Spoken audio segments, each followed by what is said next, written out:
পতন হয়েছে। আমরা বলতে চাই যে আপনাদের প্রিয় দল বিএনপি মহান স্বাধীনতার ঘোষক শহীদ রাষ্ট্রপতি জিয়া রহমানের আদর্শে গড়া বেগম খালেদা জিয়ার কঠিন নেতৃত্বে বাংলাদেশের জনপ্রিয় হওয়া এবং জনাব তারেক রহমানের নেতৃত্বে 17 বছরের খুনি হাসিনাকে পদত্যাগ ঘটিয়ে আজকের এই সমাজ। আমরা বলতে চাই বিএনপি গণমানুষের দল, মানুষের সাথে পাশে সুখে দুঃখে থেকে কাজ করার জন্য সচেষ্ট থাকেন আন্তরিকভাবে।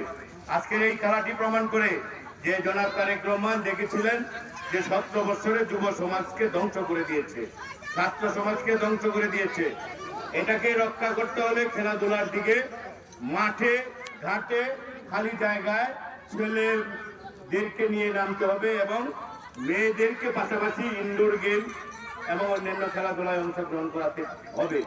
আজকে নেতৃত্বে নির্দেশে আজকে এই হাসিপাশি এই গ্রামে যারা এই হাডুডুর আয়োজন করেছেন, দলীয় লোকজন এবং দলীয় লোকজন ছাড়াও যারা আয়োজন করেছেন, আমার ব্যক্তিগত তরফ থেকে জনাব তারেক রহমান, জাতীয় নির্বাহী কমিটি এবং ময়মনসিংহ সদর 4 এবং মহানগরের পক্ষ থেকে আপনাদের সকলকে অভিনন্দন জানাই, ধন্যবাদ জানাই। আর বিশেষ করে যারা খেলায় অংশগ্রহণ করেছেন, যারাই অত্যন্ত পরিশ্রম করেছেন, আজকে আমার ছোটকালের কথা মনে হয়েছে যে কর্দমাক্ত মাঠে আমিও হাডুডু এবং ফুটবল খেলার জন্য চেষ্টা করেছি। আজকে অনেক কিছুই মনে হয়েছে, আমি ভিডিও করেছি এরকম কাদায় এই শক্তি প্রদর্শনমূলক খেলা প্রায় 40 বছর পরে আমি মাঠে থেকে দেখা শুরু আপনারা করে দিয়েছেন, এর জন্য ধন্যবাদ জানাই সবাইকে।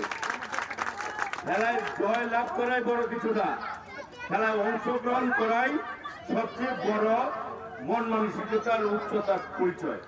আমি সবাইকে ধন্যবাদ জানাই। আমি নতুন একটি ব্যাপার দেখলাম যে কাদাতে খেলতে যে এই একজনকে আটকে রাখার জন্য আরেকজন যাওয়ার চেষ্টায় কর্দমাক্ত চোখ নষ্ট হয়ে যায়, নাকে মুখে কাদা লাগে। এইটা পরিষ্কারের জন্য এই প্রথম আমি দেখলাম মা বোনেরা বালতি ভরে পানি সাজিয়ে তাদেরকে সহযোগিতা করেছেন।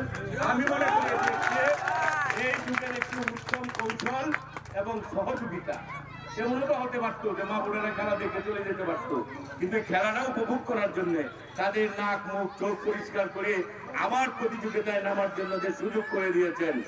আমরা বিএনপি কথা দিতে চাই, বিএনপিকে যদি আগামী নির্বাচনে গণমানুষ ভোটের মাধ্যমে দিনের ভোট দিনে দিয়ে নিজের ভোট নিজে প্রদান করে রাষ্ট্র পরিচালনার দায়িত্ব দেন, তাহলে এই খোলা জায়গায় একটিও খালি থাকবে না। সময় উপযোগী বাগান এবং খেলাধুলার মাঠ তৈরি করে এই আশাবাদ ব্যক্ত করে আমার দলের সমস্ত লোকজন আসছে, এলাকার লোকজন আসছে, নাম সবারই বলা সম্ভব, সময় নেবে।